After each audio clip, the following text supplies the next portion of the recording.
देश के सबसे बड़े उद्योगपति मुकेश अंबानी के मुंबई स्थित निवास एंटीलिया के बाहर विस्फोटक मिलने के मामले में राष्ट्रीय जांच एजेंसी यानी एनआईए ने मुंबई पुलिस के अधिकारी सचिन वाजे को गिरफ्तार कर लिया है। पूरे मामले में सचिन शुरू से ही शक के दायरे में थे और शनिवार को एनआईए ने उनसे लंबी पूछताछ की। लगातार 13 घंटों की पूछताछ के बाद उनको गिरफ्तार कर लिया गया। अब इस पूरे मामले में राजनीति शुरू हो गई है।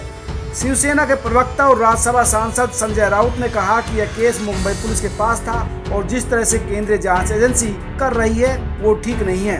राउत ने कहा कि मुंबई पुलिस ने कई बार बड़े केस हल किए हैं। इस केस की जांच भी हो रही थी, लेकिन अचानक एनआईए घुस आती है और ताबड़तोड़ कार्रवाई करती है। इससे मुंबई पुलिस का मनोबल गिरा है। वहीं एक इनोवा गाड़ी एनआईए के दफ्तर भी लाई गई है। बताया जाता है कि यह गाड़ी सचिन वाजे की है, जो उस दिन मुकेश अंबानी के घर से कुछ दूरी पर खड़ी थी, जिस दिन वहां विस्फोटक वाली एक अन्य गाड़ी मिली थी। खास बात यह है कि अब तक महाराष्ट्र के मुख्यमंत्री उद्धव ठाकरे भी सचिन वाजे के साथ खड़े नजर आ रहे थे और उनका पक्ष ले रहे थे। सचिन वाजे पर शिकंजा कसने के बाद उद्धव ठाकरे ने कहा कि पुलिस अधिकारी के साथ ऐसा बर्ताव किया जा रहा है मानो वह ओसामा बिन लादेन हो। इस पर महाराष्ट्र के पूर्व मुख्यमंत्री देवेंद्र फडणवीस ने चुटकी ली है और कहा है कि सचिन वाजे को वकील की जरूरत नहीं है, क्योंकि उद्धव ठाकरे उनकी वकालत कर रहे हैं। बहरहाल एनआईए के अधिकारी मानते हैं कि सचिन वाजे से पूछताछ में अहम खुलासे हो सकते हैं।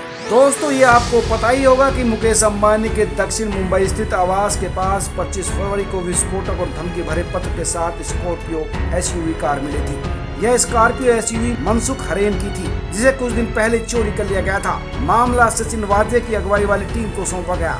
एक दिन बाद खबर आई कि मनसुख की मौत हो गई है। उनका शव एक तालाब के किनारे मिला। यहाँ मौके पर सबसे पहले सचिन वाजे पहुँचे थे।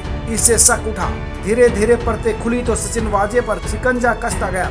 मनसुख की पत्नी ने सचिन पर आरोप लगाया था कि उन्होंने उनके पति की हत्या की है। दोस्तों, अब आपको बताते हैं कि आखिर ये सचिन वाजे है कौन। सचिन मुंबई पुलिस के एनकाउंटर स्पेशलिस्ट रहे हैं। सचिन मूल रूप से कोल्हापुर के हैं और 1990 के बैच के पुलिस अधिकारी हैं। सेवा करने के दौरान थाने में तबादला हुआ और वे एनकाउंटर स्पेशलिस्ट प्रदीप शर्मा की टीम में शामिल हो गए। 1992 से लेकर 2004 तक उन्होंने 63 अपराधियों के एनकाउंटर किए। इसके बाद मुंबई के घाटकोपर ब्लास्ट से जुड़े मामले ने सचिन वाजे की जिंदगी को बदल दिया। इस हमले के आरोपी ख्वाजा यूनुस को दिसंबर में गिरफ्तार कर लिया था, लेकिन औरंगाबाद ले जाते समय वह पुलिस हिरासत से फरार हो गया। इस घटना की सीबीआई जांच की गई तो पता हुआ कि ख्वाजा की मौत तो पुलिस हिरासत में ही हो गई थी। इसके बाद वाजे को निलंबित कर दिया गया और फिर 2004 में सबूत मिटाने के आरोप में उनकी गिरफ्तारी भी हुई। वर्दी उतरने के बाद सचिन ने राजनीति की पारी भी खेली। वे 2008 में शिवसेना में शामिल हुए। महाराष्ट्र में शिवसेना की सरकार बनने के बाद 2020 में एक बार फिर सचिन वाजे को वर्दी मिल गई। वर्दी पहनते ही एक बार फिर एक्शन में वो दिखाई देने लगे।